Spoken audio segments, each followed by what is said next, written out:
Hello! Welcome to Q&A with Creatives. I'm your host, Sheila Frank, designer and entrepreneur. Each week, I'll be chatting with artists, designers, photographers, stylists, costume designers, musicians, and more. This is a live chat, so if you'd like to interact with us, please comment below. So, this week, our guest is a two-time Emmy-nominated costume designer. She is best known for her work on a series of unfortunate events on Netflix, Altered Carbon 2, A Girlfriend's Guide to Divorce, The Snowpiercer, and most recently, The Babysitter's Club. So join me in welcoming Cynthia Summers!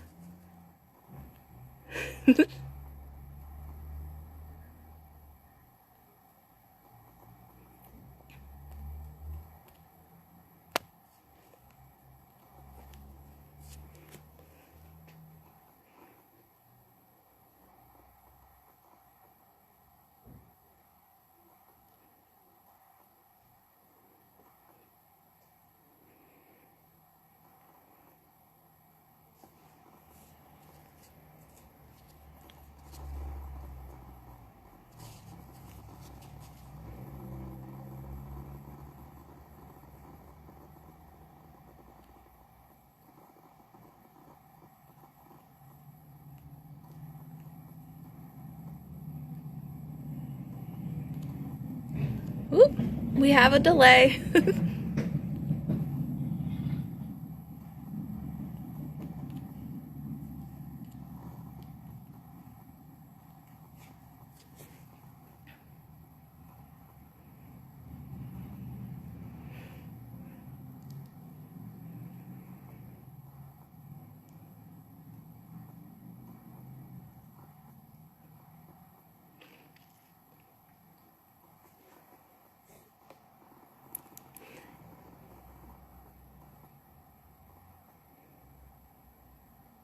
There we go.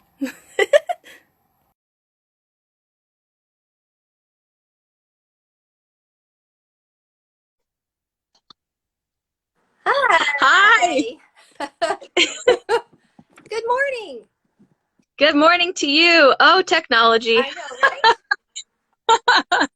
Oh my goodness. Hi, so nice Thank to meet you. Yeah, it's so nice to meet you too. Thank you so much. I'm so excited. So I have a little situation here that I have to go diffuse. I'll be Okay. 1 second. I have a puppy Okay. that won't stop. Can you hear her?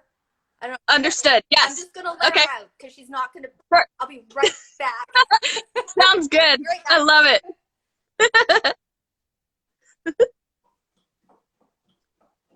Hey guys, thanks for tuning in. Super fun. Cynthia will be right back.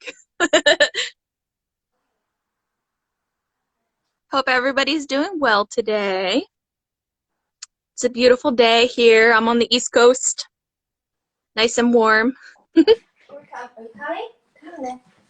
So I will just introduce her quickly because otherwise she won't be quiet. This is Dottie. Oh my goodness. Dorothy. Oh. She's new to the family. Rudy, who you don't know, but everyone knows Rudy. Rudy's having a nap. It's too early for him to be up. But Dottie wants to be with us today, so. Oh, hi, Dottie. I love animals. Hi. All right. Oh. You need air. Yeah.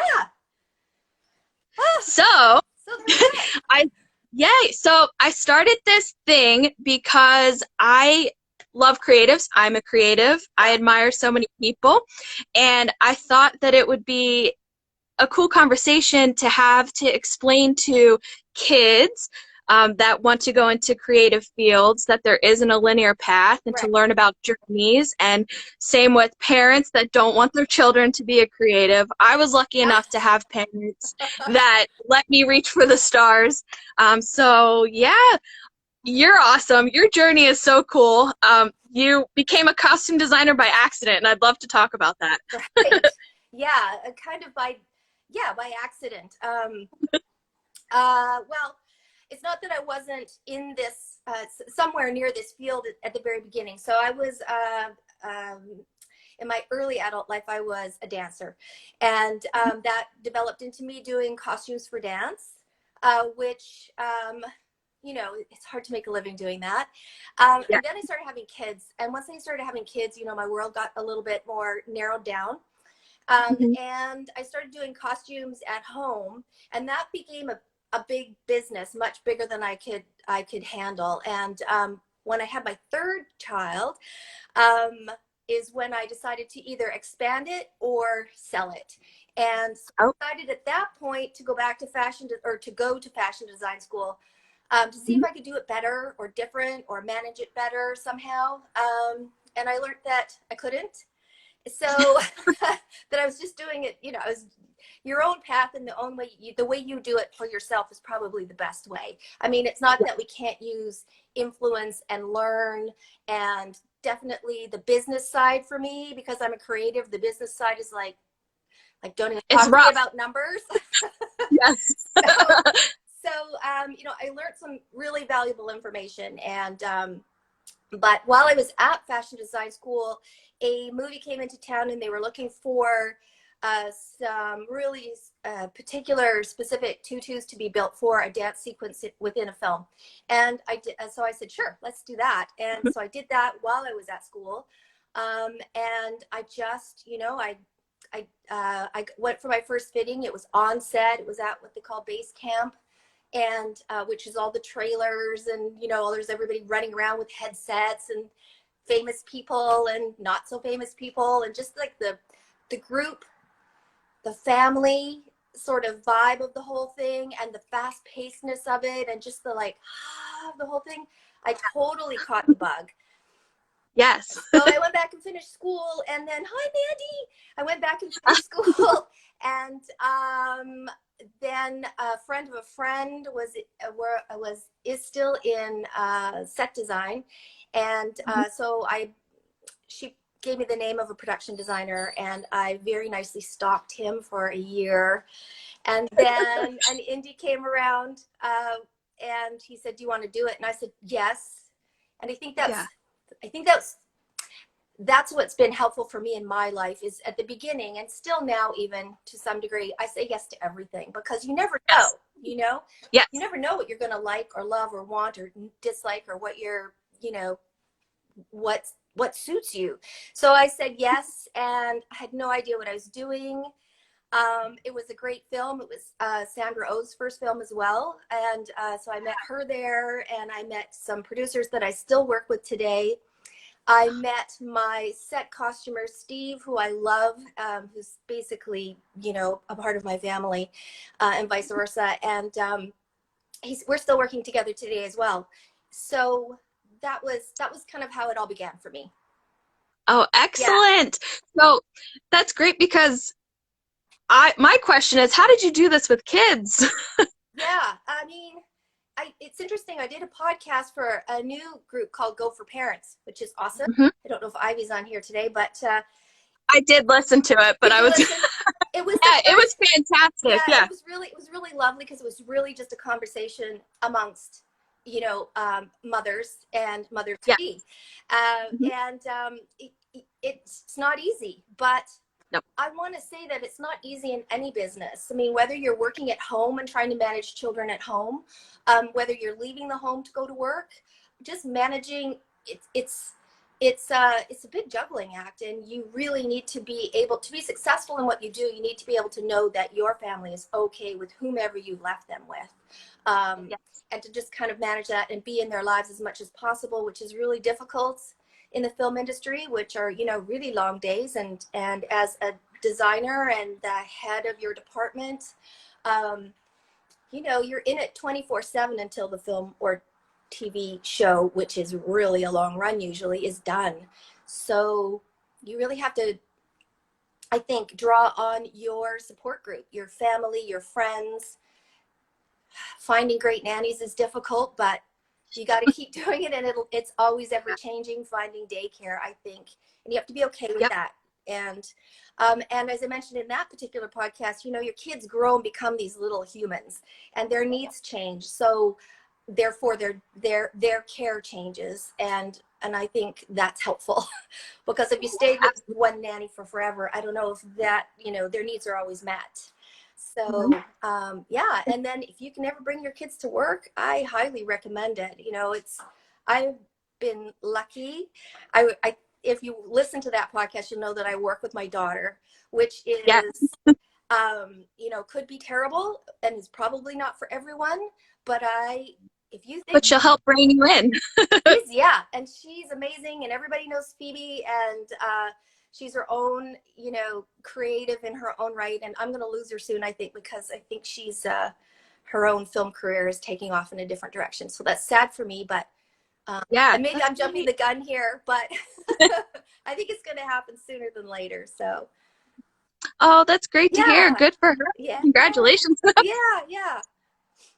So you've done a lot of awesome different things, which I'm like looking at my notes here. You've done so many. The thing that I like about you is it doesn't seem like you're stuck in one genre. Right.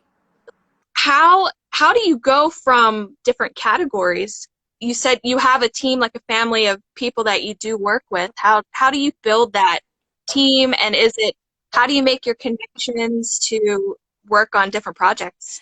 Well, I think, you know, if my first film is an example, you create those relationships early on, and some of them stick and some of them don't, and then you have to build on that. So, you know, I don't always work for the same producer, and that's something that happens as you grow within your industry or within your, you know, your job, and also finding your talent and what's your passion.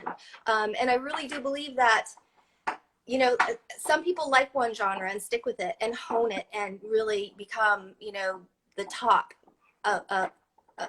within their genre, and that's cool. But for me, I think because I'm this person that's always like on the run. My whole life I've been on the run, not from anyone or to anything, but just I'm a busy person, and I don't, you know, if I sit down for too long, then I kind of crash. So I have to keep moving. And I think a part of me having a large portfolio of different kinds of productions that I work on is because of that. I don't want to get bored. I don't want it to become stale. You know, for me, if I do the same thing too often, too much, or back to back to back, then I mean, how are you going to imagine something different for each show that is kind of the same show? Like I think it's really good, and I think it keeps it fresh for you, and you know, your skills grow with it as well then. And you know, it's that, you know, thing that, you know, fresh eyes bring a different perspective. So I try to, you know, I'm not perfect, and sometimes I repeat, and some genres, I mean, I loved Lemony Snicket.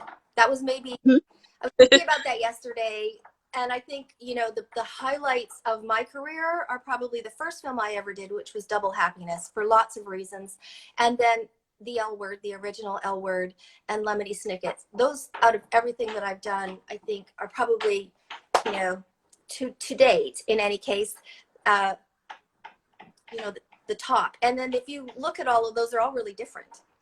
So, yes, absolutely. Yeah, they're all really different genres. And just finishing Babysitter's Club, well, actually didn't just finish it, but finished it a while ago. And being a part of that, I don't think I realized how special it was going to be. You know, working on productions like even Lemony Snicket that have got a fan base, a live fan base, but a fan base that's been around, or different generations over decades. Just seeing the response to this version of the Babysitter's Club has been not surprising, but it's been a joy. It's really joyful to me that it's sparked lots of conversation for a lot of different reasons, and not just fashion, and not just character, and not just the diversity. It's just the books. I mean, it's a very special project, and I'm really super happy that I was a part of it. Yeah. How do you prepare yourself to work on a project, because they are all so different? Do you read the books, like for some unfortunate events? Yes, definitely for that, because so for instance, although they're both basically children based, although I think Babysitters is obviously for a younger audience, whereas Lemony Snicket is for young kids, teens, and adults. It's really, it's a little more, it's more mature, and it's a lot more sophisticated in its writing. I think it's very deep. So, and it's dark, and it's the innuendos, and there's a lot of things that I think young kids, it'll be over their head, but as you watch it as an adult, you get it. The references to so much in the world that's sort of above kids is kind of, when you watch it as an adult, you're like, oh my God, this is not just for kids.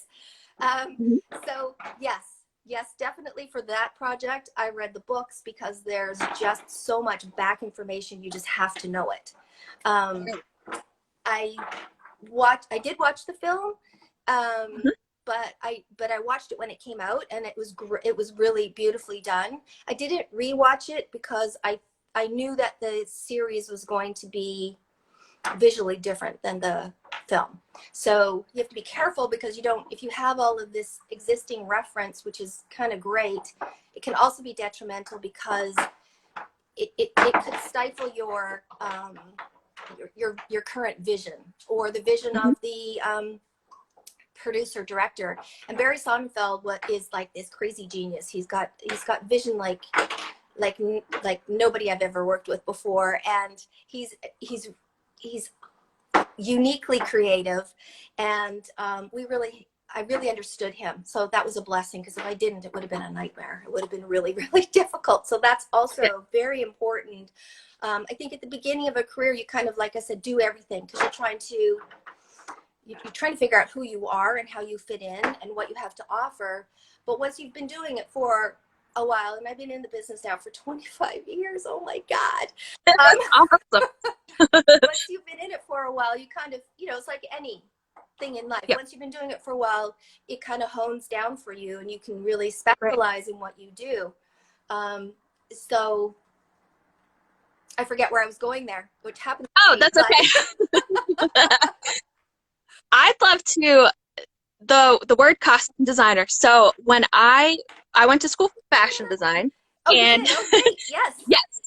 So I graduated from. I also did bridal for a while, by the way. Yeah. Yes. This is why I love you, because there's so many.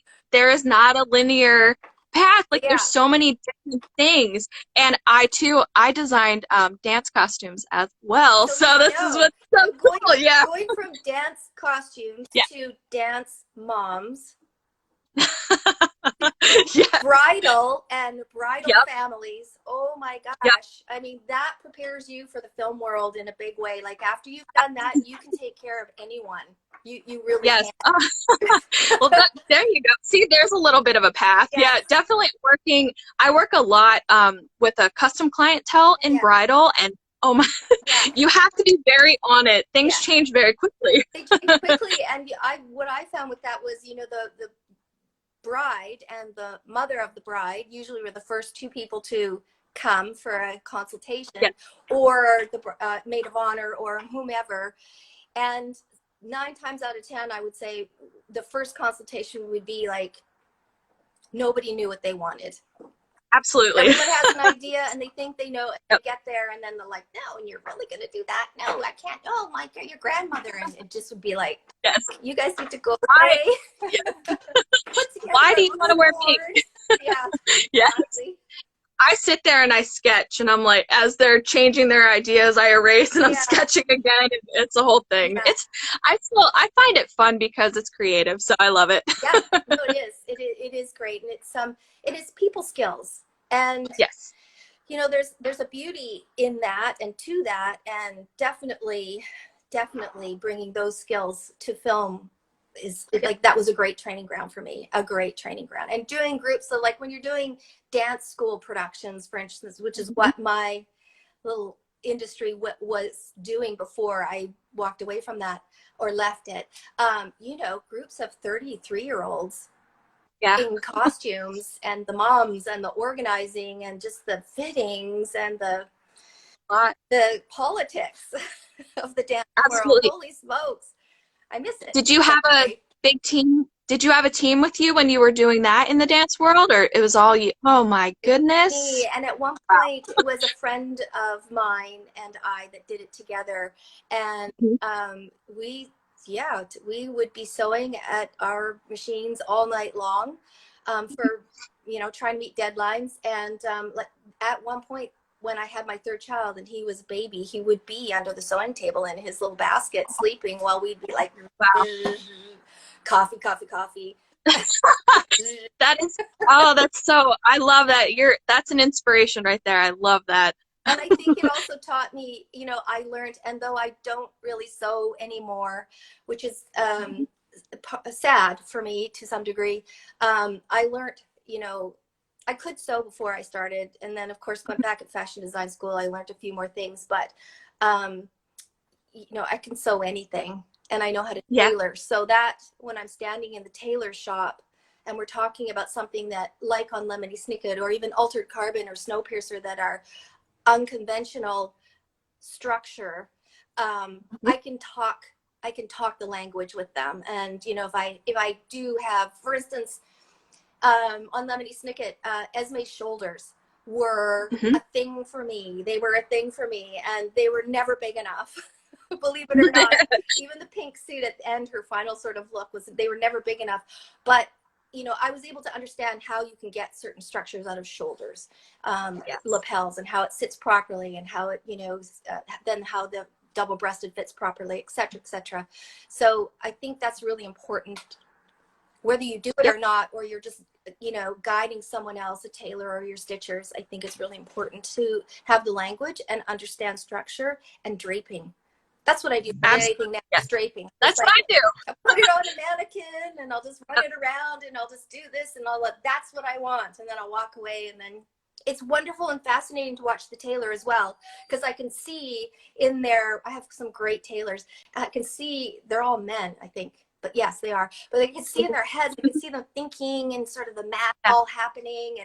And it's fascinating and I love it. And it just sort of, my creative sort of gift is that, and then they take it and go from there, and then it goes to the stitchers and then the agers and dyers, and it's just this really amazing, I love it. It's getting me all excited.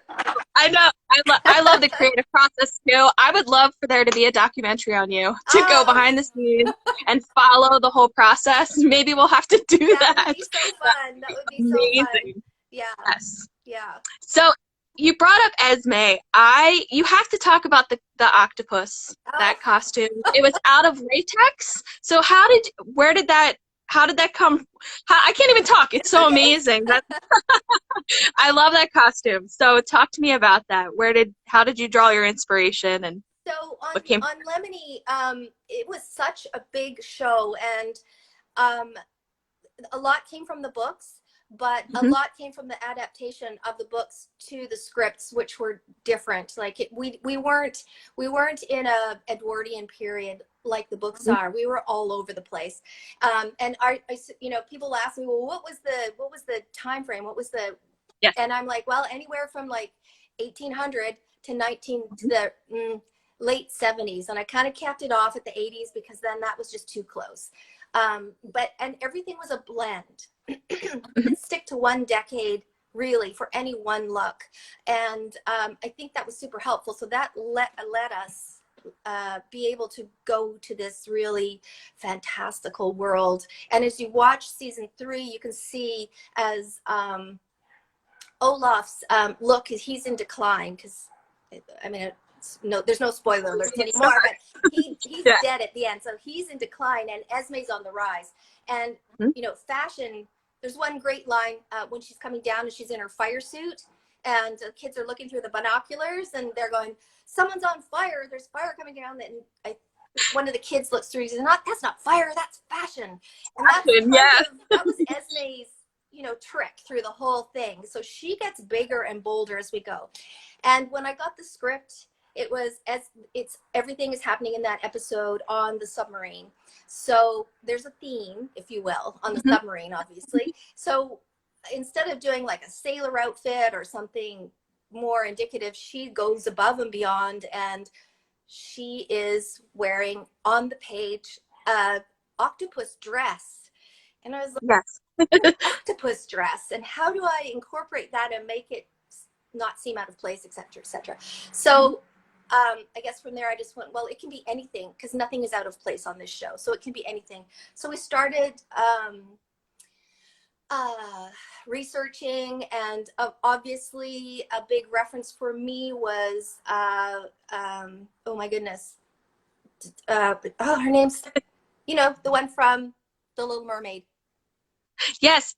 Oh my gosh. Yes, yes, whatever her name is, the one with the hair. We know. And she's Yes. big, and she's got big purple. She's an octopus. Yeah. Her, I can. and also Gaga.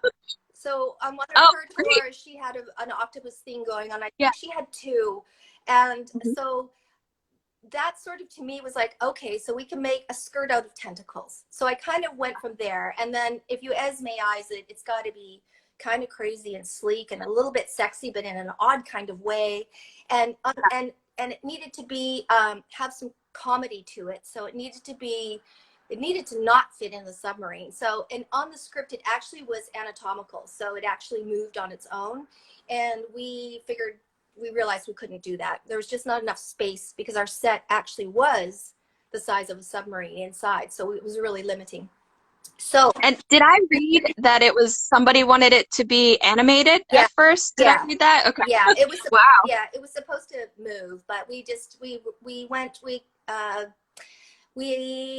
looked into puppeteering it, and we looked into just CGIing the movement, but it was just too.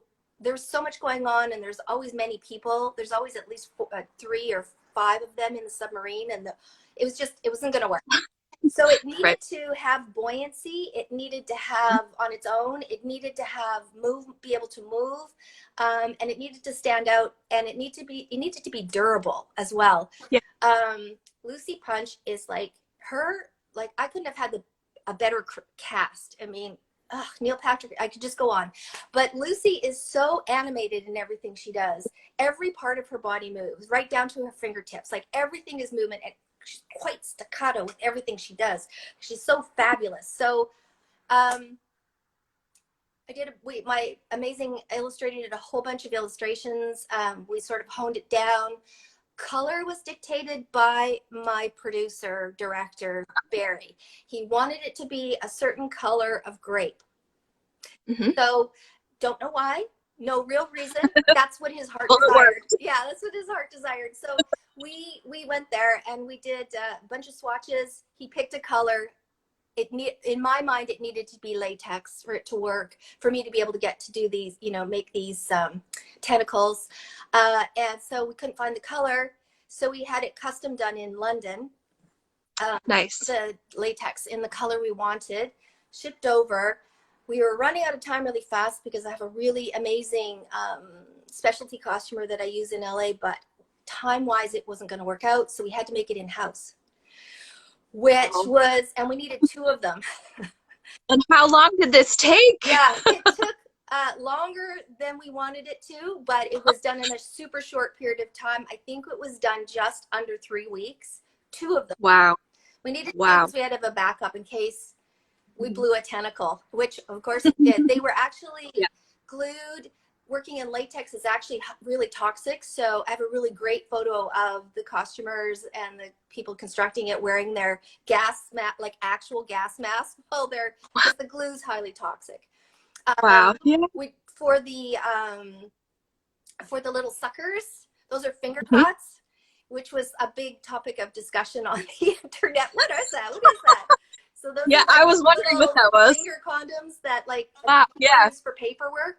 So that was that. It had all the tentacles came off, so they're each individually put on. They're all stuffed, but they're also pumped. So they're a mixture of air and stuffing, because we couldn't rely on just air in case one popped. And there were a few that were my worst nightmare. We got the first the first dress was ready for us the day before camera. Ooh. Oh my goodness. How did you handle that stress? Yeah, well, that's actually unfortunately not normal or is normal in film. But it was pretty stressful. We had a whole, there's at least 12 of us on set getting her dressed and ready to go.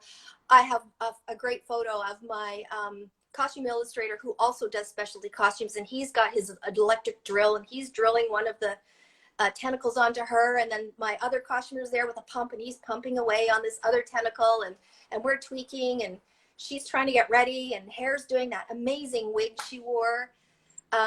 It was a pretty special costume, and a pretty popular costume, I guess, as well. So it was at FITM, which was also really nice, and it got a lot of attention when it was there. So that's great. I love that people were able to see it up close, because I would have loved to have seen it up close. It's funny, the way that I got into the show and realizing that you were the designer, I'm gonna make you laugh. So my husband is not a creative at all. Yeah.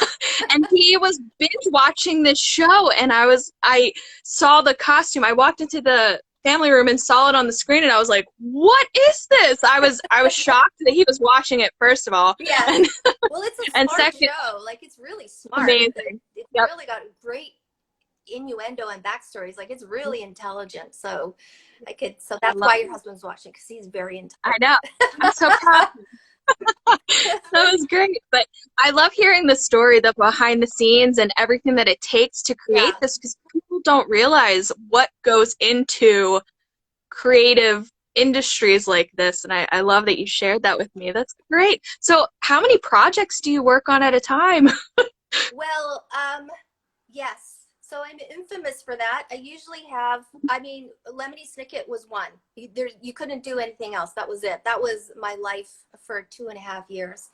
And I don't usually work on two at the same time 100%, but there often is an overlap. And, hopefully that's only like 3 weeks.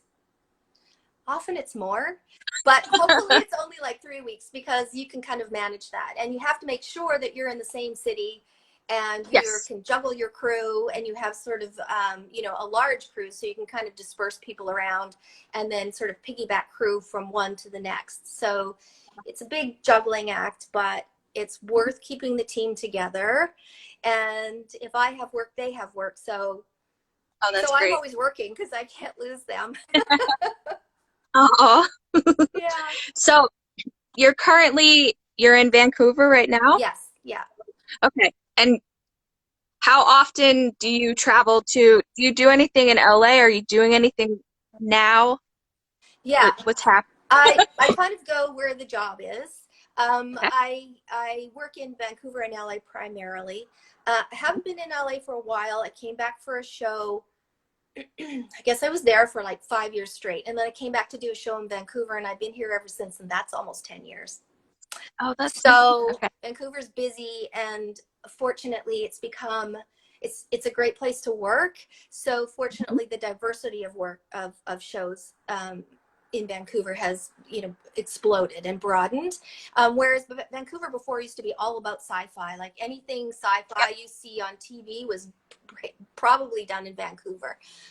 So that's changed, and Vancouver's getting a larger sort of studio, more studios, which is great, because that was the lack. Vancouver was all about location before, and now it's really become, there's great studios here. So Altered Carbon and Snowpiercer were done here. Great. So they're testaments to big studio shows. And Lemony Snicket was all done in studio. All of those sets were built. Yeah. I didn't know that. Yeah, all the sets were built. Amazing. And award-winning production designer Bo Welch, and I haven't worked with him since, but I'm dying to, because he's also crazy genius, fantastic. So hopefully we'll work together again. But yeah.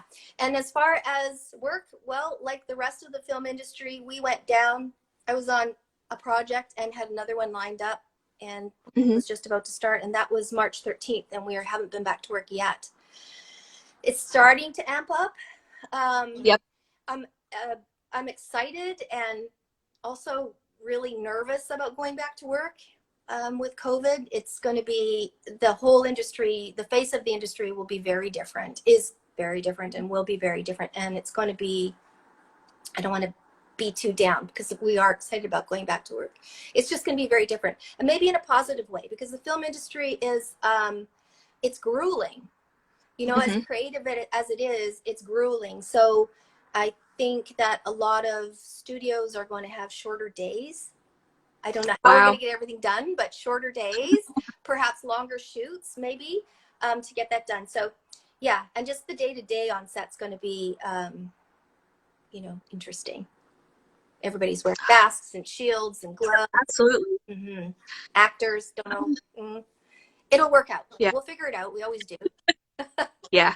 Yeah. But so, trying to think, there's so many things I want to ask you. Back to, we talked about fashion design. So when I went to school for fashion, I went to basically become a designer for someone else. And I didn't realize until later on that costume design develops from that. Like, that's not really discussed when I was in school. And I wish that talked more about costume design, because I think I love history of costume. Yeah. I pull a lot of my inspiration in my work from the past, and I love that. And so I know that there's really no A to Z in being a costume designer, but if there's like somebody out there listening that's like, I want to be a costume designer, what would the advice be for them? I mean, there are universities, and there are, you can get a degree in, I don't know, in film, obviously, and or in theater production. They're long. I know. You know, so much about working in film is you know, learning on the job, really, and because you have to be always able to change directions on a dime and just really kind of go with the flow, or really, you know, stand your ground and say, in a good way, in a collaborative way, and say, listen, maybe you're not seeing it this way, but this is what I see. If you still, you know, you have to be able to, I think just being a costume designer is a creative you're just a creative being to begin with. Like, does that make sense? It's not by absolutely. the book. Nothing is really by the book. So, but that being said, I think if you take a course at like FITM or I don't know, Parsons, or if you're doing anything in fashion, I think it's all appropriate, because you learn basics, you learn construction, you learn bodies, you learn color, you learn, you know, how fabrics work, you learn the business to some degree. And costume is fashion, really. I mean, whether it's period or current, costume is fashion. So you just, I think, more than anything, I wouldn't dissuade someone from going to go to fashion design school and still want to be getting into costume design. There is, of course, you have to translate that, whether it's stage, which is different, very different than film.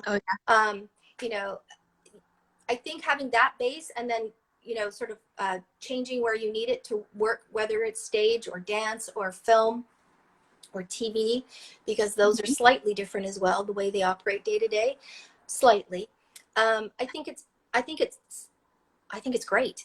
I did have someone ask me who was going to, what were they taking? they were in design for like production design, and they were thinking of changing to costume design, and you know, and should they stay where they are? And I think all of that, I think it's all appropriate. You know, I think it's all part and parcel. You know, when I design something, I definitely have to keep in mind the room that the character's going to be standing in, who they're going to be in that room with, what's happening in this room, and what's happening with the walls, what's happening with the lighting, what's happening with the costume. Does it have to travel visually in any kind of way? So I think, you know, learning basics, or not basics, but learning color and learning fabrics and learning people and bodies and all of that is important. So that's a long answer to your question. No, I love it. That's great. That's great. Because again, a lot of people, you just assume you're going to school to be a fashion designer, to design for a company, and that's it. Yeah. And there's so many more opportunities, and I love that. And also getting in to help and be an intern for a costume designer could help, and make connections and things like that. Great. Absolutely. I get a lot of questions about that. It's different in Canada than it is in the United States as far as internship goes. It, Mhm. for the most part in Canada, in Western Canada anyways, where I'm in Vancouver, it doesn't really exist. And that's partially because of labor laws. Whereas I know when in LA, I always had not always, but I often had an intern, often almost always have a PA, which is like a paid intern, in a sense. So yeah, I mean, that's a good way. You know, when people are starting out and if they want to get attached to a designer or get involved with a designer or just their foot in the door, I think that the way I did it, I think is still appropriate. I think it's still done. I mean, I think in any business, really, if you really are passionate and if you can find a connection, I get a lot of messages from people who are in school and, you know, want, can you, you know, for my final year, I have to interview someone. And I think Mhm. I love it. I love that. Of course, now, well, not every, whatever. Yes, yes, reach out to me, sure. Yes. Uh-oh.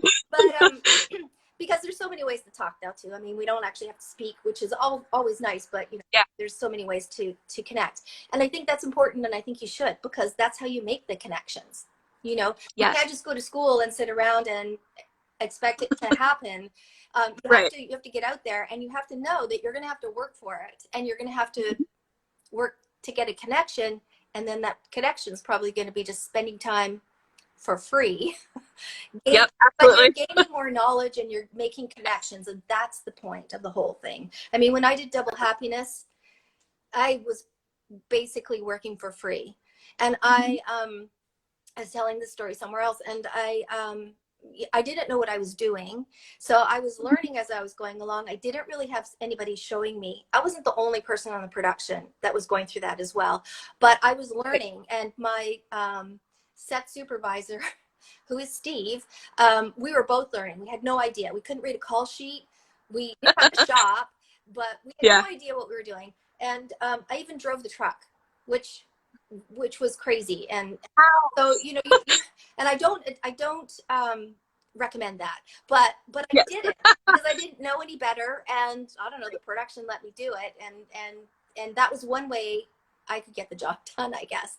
But my point is, you just have to put yourself out there, and you have to ask questions, and you need to present yourself, and then you need to join the union.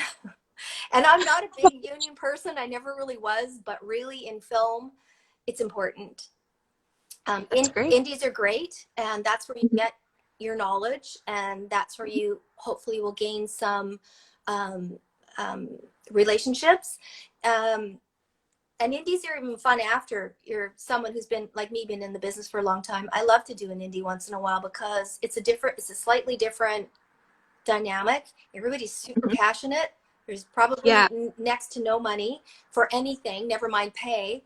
But everybody, it's a passion project, and there's nothing better. And it's really nice to go back and do something like that, just to get the juices flowing again, and just to sort of be helpful and bring your experience into a group of people who are learning. It's a great dynamic to have the newness and the sort of experience, because then it's fresh for me, Yep. and Absolutely. I learn things, you know, Mhm. because you can get stale in anything you do, and you get set in your ways. So it's really great to have a different perspective from new, fresh eyes. I think it's amazing. I really love it. Yeah. That's great. That's great advice. Yeah, education and new experiences. Yeah, That's, I think, what's best for creative people. Because absolutely. you're right, you can get stuck in what you're doing. Yeah. So when you do an indie film, do you have more control over the creativity of the costume, or it's just You know, everybody together? I don't know about that. I find like an indie film, the director is probably his or her project Mhm. from that they've had in their pocket for a very long time. So they're really in it. They're really, really in it. And I think so creatively, they have a vision that's probably pretty clear. So it's my job to facilitate that. And in any, you know, on any show. But I just find that at that level, you know, it's just much closer to the heart in a way of the person the producers and the director. Then the director may even have been the writer of the project. So they're really close to it. So they have a pretty clear vision of what they want. So facilitating that, my expertise is probably going to be more like, yes, that's great. And if we do that, if we just do that, but we tweak it this way, because of the color of the set you're in, or if we're outdoors and the lighting's different, then this will help you get that, what you're looking for. So it's that kind of expertise, as opposed to me coming in and going, I think it should be like this. And I think that's a real important point as well. Yeah. Filmmaking is a collaboration. Yes. And as much as I can come in and go,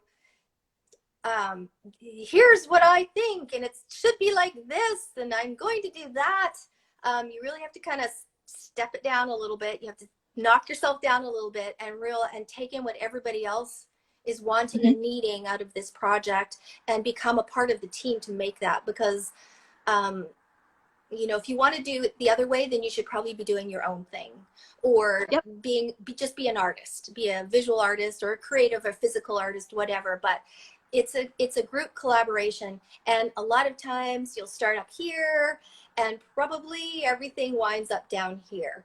And that is just because, you know, you take it from here, from the page, and you've got to get it to the screen, and there's so many dynamics from there to here. And that doesn't mean it's less, or it just may be different than what you were.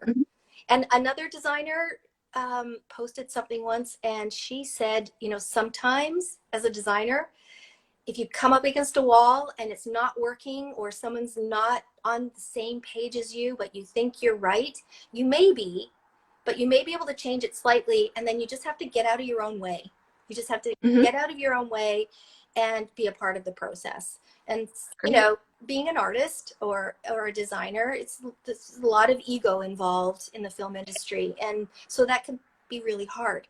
But I think when you grow in the industry, you realize that at some point.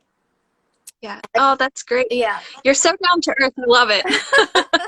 Love it. I don't think it's a sellout. I think when I was younger, I might have thought, oh my God, this is going to be looking so commercial. I'm not going to do this. And sure, some projects may be somewhat like that, but as you grow in the industry, and you gain skills and knowledge is everything. And one of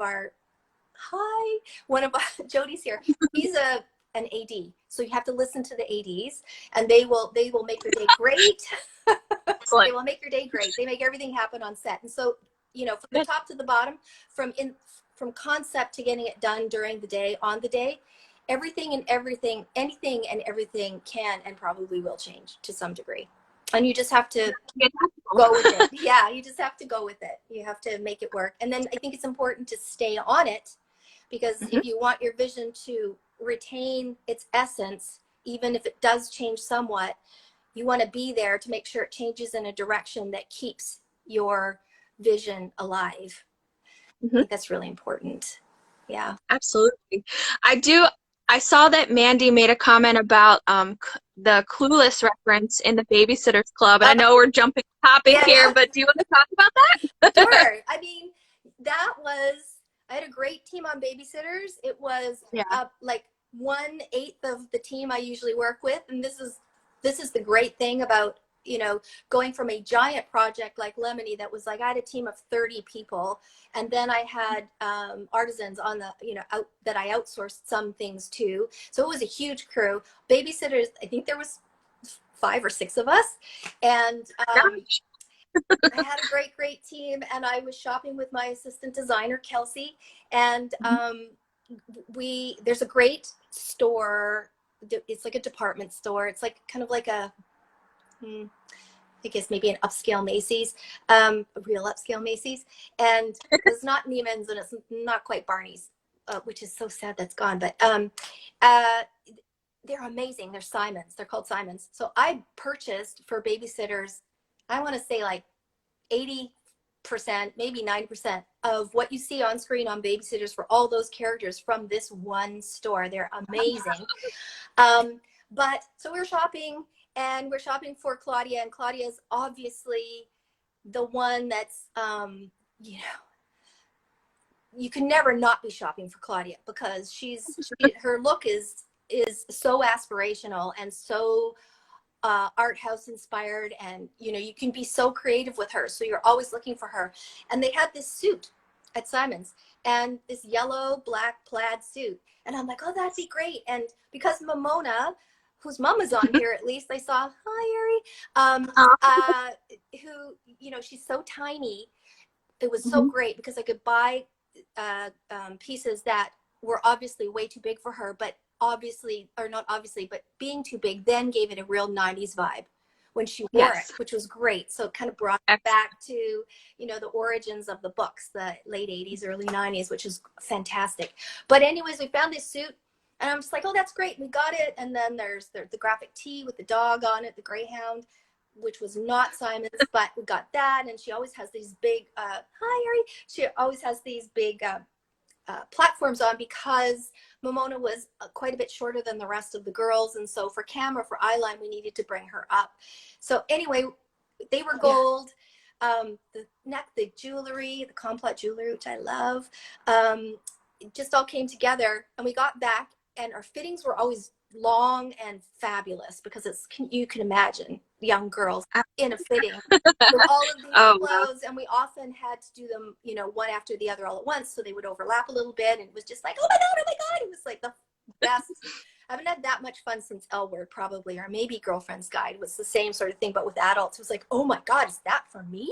So so much fun. Anyway, we got it on her. We're doing the thing, we're doing her hair and putting all the stuff in her hair, and just sort of, and Mamona's doing this because she's a great poser, and we're doing it. And then we walked away, all the photos, I do all the photos, and then I plot out each costume for each change, for each scene that we're doing. And we're looking at it all, and I'm looking at it, and I'm looking at it, and looking at it, and Kelsey goes, nice nod to Clueless. And I was like, oh my God, that's totally right. It's like, it was like subconsciously done, because of course, who do we have on our show? You know, Clueless herself. So, Alicia. Love it. So it was like it was an amazing moment. It was one of like those aha moments, subconsciously done on some level, and then brought it all together, and then really just put it out there, and just sort of as a sort of an Easter egg, I guess, to see if anybody noticed. Oh, that's so great. I love it. I'm excited to see where this series is going to go. Yeah. I just started watching it, and I love it. I was a fan of Babysitter's Club, so I was interested to see how this would relate to what present day, and I love how they're talking about social media and stuff, and then the costume, it's reflecting back. So it's a great job. I love it. It's awesome. Thank you. Yeah, it was really, you know, when I took the show, it was, I didn't read the books as a youngster because I was older, but my daughter did. So I was very aware of the books, and quite a few of my crew were at that age to read the books. So it was really exciting, but it was a smaller show. So we were kind of thinking, after we come off of, I think, Altered Carbon. So we'd been in like this crazy world of Altered Carbon, which is huge, and stunts and craziness and futuristic and everything. And then we thought, okay, well, we're going to do this smaller little project in between, in between we getting onto our next bigger project. And it was like the greatest gift for me. I had no idea how much fun, what an amazing group of people. The cast were just like, okay, I'm getting a little teary. The cast were like, the cast were like, you know, they were just the best, and they're so, they were so perfectly cast. They're so talented. They were, sorry. They were, wow. They, you're amazing. They love it. Were, pardon me. They were everything, and the mums were everything. I love the mums, the dads too, but the mums were there mostly. It just was like, it was the best experience. It couldn't have been better. It was it was an amazing homage to the books. to the series, previous series, to the movie, and I think it's really appropriate for today, taking into sort of today's political climate and the demographic of the girls and the just everything. It turned out to be one of those amazing moments that you don't anticipate. And of course, it was crazy because it was, you know, if you consider most of the things it's the first half-hour project I've ever done. Everything I've done is a feature or an hour project and on a streaming project. So that's no commercials. So it was like, it was very fast. It was super fast. So it was like, okay, everybody do all these. And, you know, we would get, our aim was to get out of each fitting 10 outfits for each of the casts. And then there's the supporting cast. And then the huge groups of background, the schools and the camps and the parents and the siblings and everything else. So it was kind of like, whew. And then we did it. And then that was done. And then, of course, you don't see it for a while because then it has to go through editing. So it has been a real amazing project. And just the outcome has been so touching and heartfelt. And of course, it just came out last week. So yeah. And how great for the kids, the cast, the kids to have someone like you in charge of costume. You're so personable and too, so I'm sure it was a nice experience for them. Sorry. No. I wanted to ask, how did you shift from Altered Carbon to the Babysitters Club? Like, did you have a break? How do you, as a creative, how did you do that? Yeah, I'm used to it now. It's not easy. And again, this is going back to the topic of, do you do one genre or maybe one or two that are sort of within the same realm? And if you're comfortable with that and that's what you want to do, you stay with it. Or do you jump all over the place? And jumping all over the place maybe sounds to some degree a little dangerous and maybe even irresponsible, but it's not for me. And I think it's not for a lot of designers that work this way. It's invigorating. It's really invigorating. And to go from Altered to Babysitters was, for me, because they were back to back, I think if I went on to another one that was like Altered Carbon right away, I think I would have been like, the wheels would have stopped turning. Do you know what I mean? It would have been like, just did this, so how do I redo this? Or how do I reinvent what I just did? Or how do I put that away and not do that again right away? So going from a huge show like Altered that's so gritty and dirty and full of stunts and just otherworldly to something grounded like Babysitters, I think, I don't want to say it's easy, but it's because it's such a huge change, it actually, your brain just kind of shifts focus immediately. Like it's clear. It's very clear. So that's how. I think great. Great answer. Yeah. I love that. Yeah, it kind of wakes you up and you have to really pay attention. And it's just fresh and different. So it's like, instead of getting up and eating an apple every morning, today I'm going to eat an orange, and it's going to taste and feel really different. So it's going to be like, okay, let's do this. Being inspired. I love it. Yeah. Was there ever a moment in your career, a project that you felt scared to do or overwhelmed or thought maybe I can't do this anymore? Or did you ever have any moment like that? Every single one. There's a moment at the beginning of every show that I do where I'm like, I don't know if I can do this. Or, and it's not so much, it's like, I can't do this project. Like, it's way beyond me, although that's probably happened occasionally for a minute at least. It's like, I don't know if I can. It's like that moment of like, okay, I got to catch my breath and sort of corral all my energy and my people and just, put it all into perspective. And it's that sometimes that I have a moment of like, I don't know if I can do this. And then also be creative at the same time and come up with something fresh and new for producers and directors and actors. Quite frankly, that's who you're working for. So yes, at some point, you know, before I get any show, I have to do a pitch and a presentation. I have to do an audition just like anybody else, basically. So that's for people to know. Yes, yeah. That's, and then after there's often a callback. There's often like, okay, so we really liked what we saw. A lot of it is this way or over Zoom or, oops, sorry about that. It says do you see the time? It's counting us down. We're gonna lose each other in 18 seconds. Oh my goodness, bye. We'll have to, I don't know what to do. I know Mandy knows that you can keep going if you do something and put this down and then you come back here, but I don't know anything about that, but Mandy knows. I'll give it a try.